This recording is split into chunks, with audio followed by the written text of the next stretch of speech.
everyone, and welcome to the weekly podcast brought to you by Chardiklatime North America, the San Joaquin Tribune, in coordination with volunteering organizations as Six of Manteca, Six of Mountain House, and Six of Tracy. I'm your host Gurtej Atwal, and today I have my co-host Parminder Sandhu with me. Today we will be getting information about medical profession, what kinds of opportunities, options, routes we have in medical profession, how a school or a college going student who is interested in medical profession can prepare towards their dream jobs, what kinds of issues we are facing in our COVID vaccination, so we will touch upon that as well. So though as we all know, it's an internet savvy world, so all the information is readily available. But our vision for these podcasts is to connect you with somebody you see every day who lives amongst us, who is part of our society, and who is willing to mentor, share information, and is available for any questions and any guidance. Now, I'll request Parminder Sandhu to please introduce our guest for today. Thanks, Gurtej. So thank you so much for this effort. So today we have Pushpinder Sroa with us, who have been working in the field of medicine for a very long time. So he will walk us through his journey through all this medicine field that he has been working on. And also he will talk about some of the opportunities and what type of education kids have to get to that type of field, and also give us more information about the COVID and also the vaccination that's going on. So I welcome Pushpinder to our show today. So I will like to hand the mic to Pushpinder so that he can introduce himself, and then we'll go through some Q&A. Thank you, Parminder. Thank you, Gurtej. Hello, Tracy. Hello, Central Valley. As they have indicated, I'm going to be talking about the medical profession today. And then now with this pandemic that's been going on, I'm also going to be talking briefly about the COVID-19 vaccine, what's currently available, what's forthcoming, and then basically what's in the pipeline in terms of getting that vaccination. So a little bit. Sorry, continue. Yeah, so a little bit about my bio.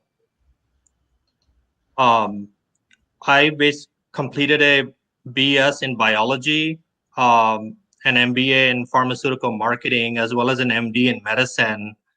That's from an educational standpoint. And basically, I wanted to give you the knowledge that I have, clinical knowledge, to help, let's say, for example, students or kids that are aspiring to enter into the medical profession.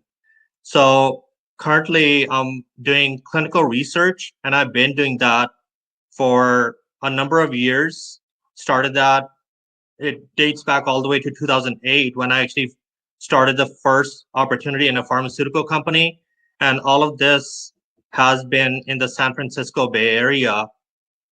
I also previously taught mainly pre-med courses that I'm going to be actually talking about to college, university, as well as K through 12 students, middle school, high school students.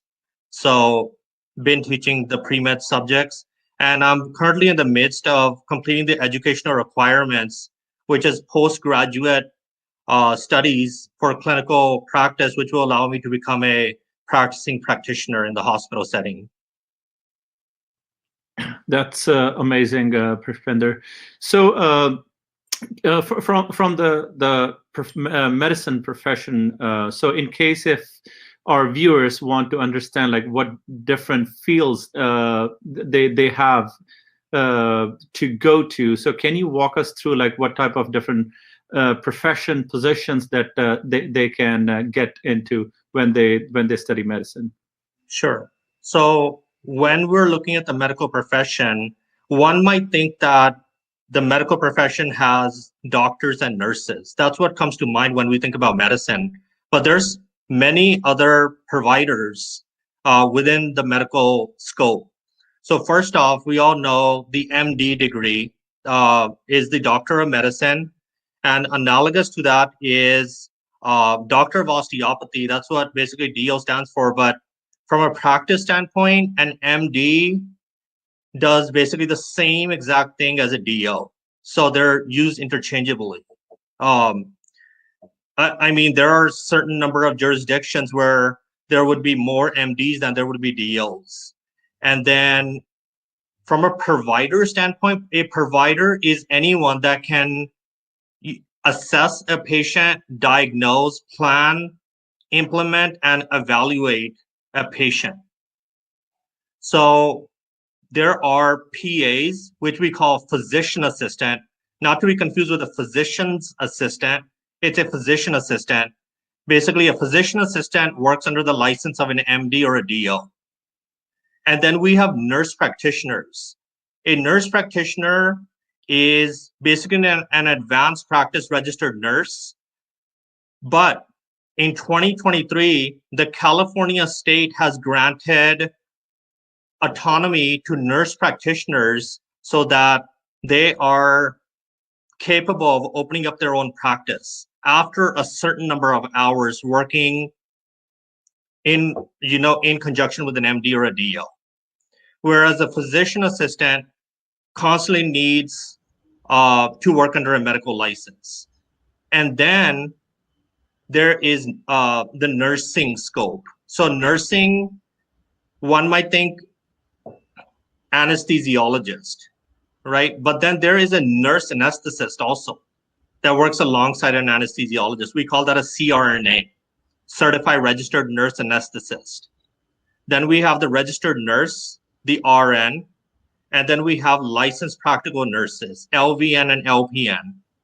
So from a providers and nursing standpoint, these two professions require a medical license or a license from the State Board of Nursing or the State Board of Medicine.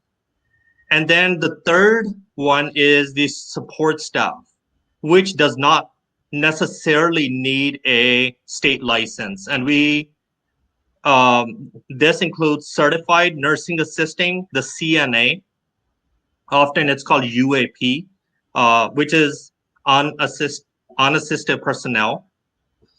And then there are medical assistants, which could be certified or just general medical assistants. Phlebotomists fall under the supporting staff, as well as lab technicians, X-ray technicians, EKG techs.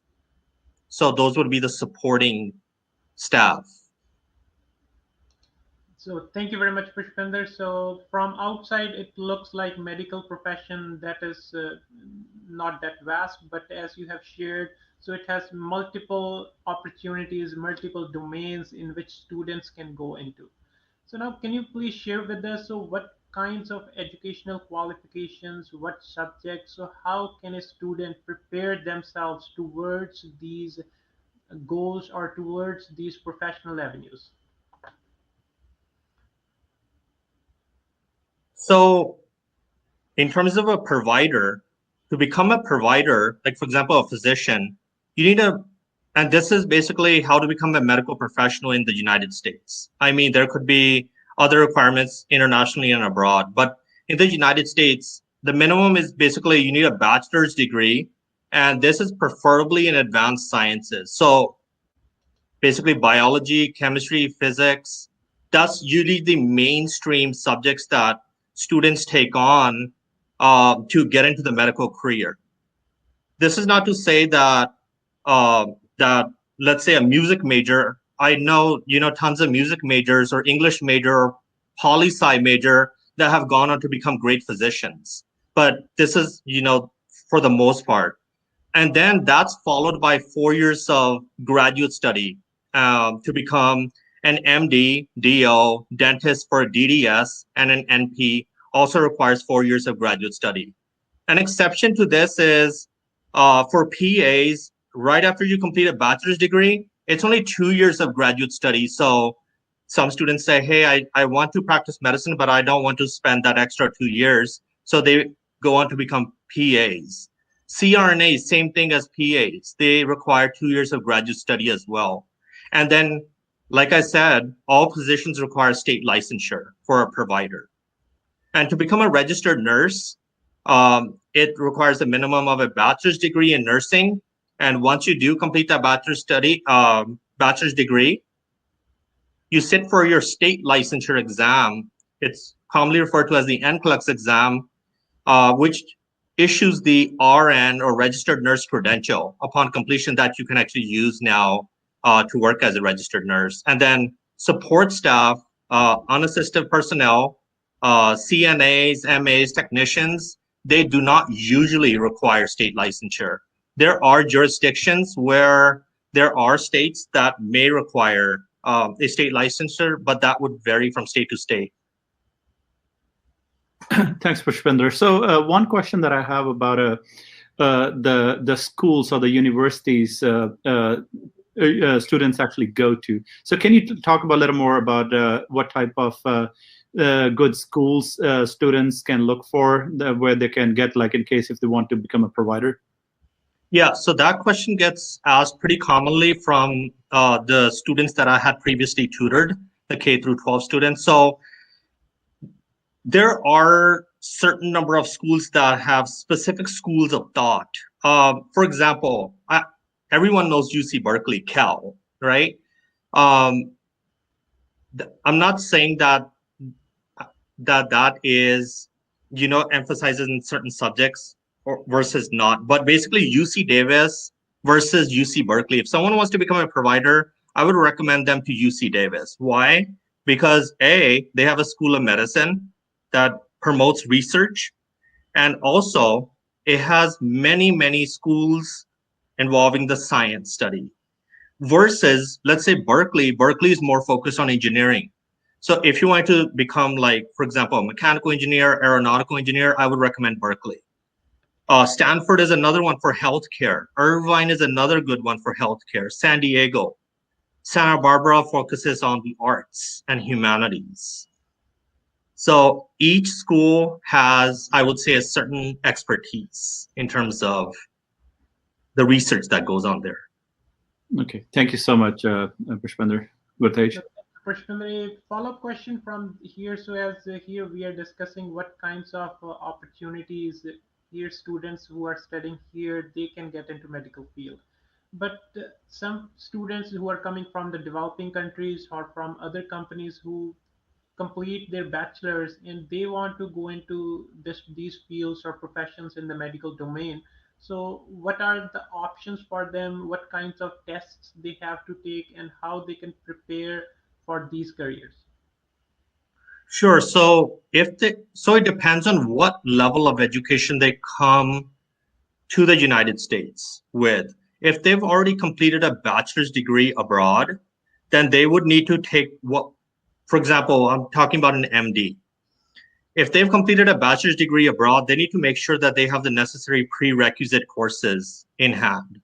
So that includes basically like the biology, chemistry, physics, math classes, but most importantly, there are entry-level exams. Like, for example, in the case of med school, to include MD and DO, there's the MCAT exam that needs to be taken.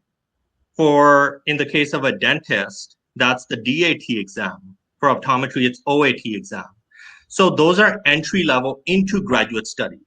But let's say if there is a physician that comes here from abroad, one of the common degrees that's given internationally for a medical degree is the MBBS, which it's kind of like in the middle of a bachelor's and an MD, because it's Bachelor of Medicine, Bachelor of Surgery. So it specializes in the healthcare, but it's at the end of the day, it's a bachelor's degree. Now, these individuals, they need to take what we call the USMLE, United States Medical Licensing Exam. And there are 4 sets of exams that one needs to take.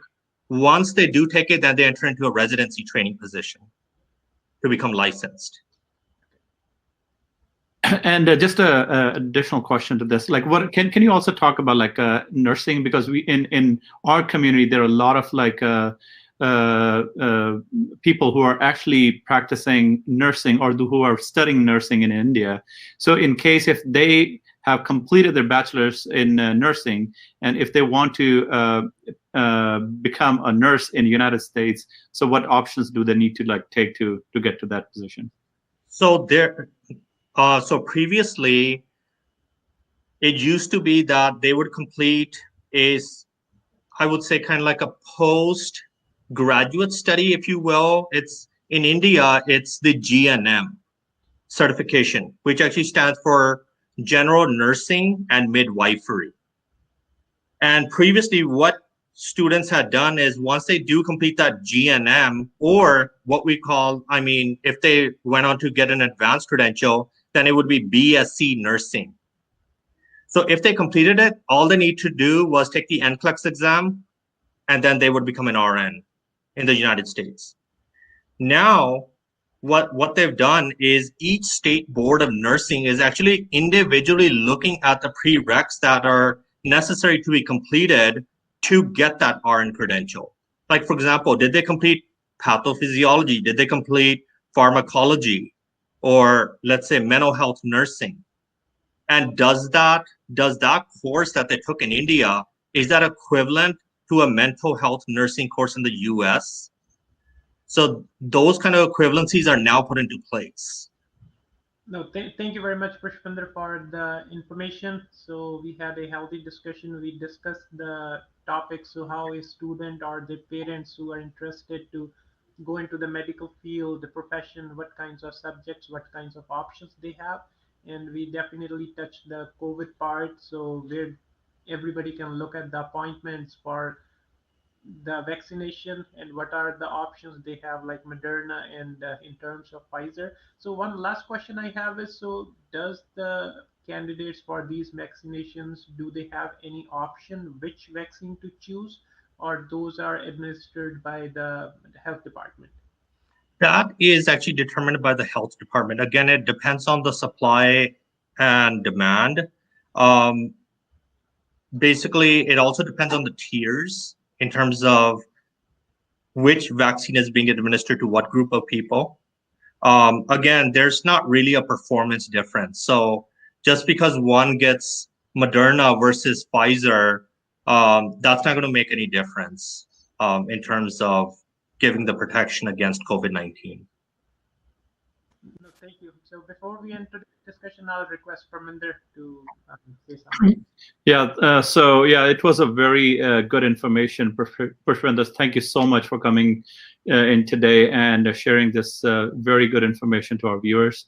So I think like a lot of students who are going into like their middle school or high schools, they should have gotten a lot of good information. And also you have shared a lot of good information about COVID-19 vaccination so that our viewers can get help from. So thank you so much for being here and sharing this amazing information. Thank you so much. Thank you. So thank you very much all for watching. Please do send us the questions that you need to get answers from us. We will definitely get back to you, and also provide feedback and suggestions for the topics that you would like to listen. So we will definitely see you in our next episode. Stay healthy and stay informed. Thank you very much. Thank you. Thank you.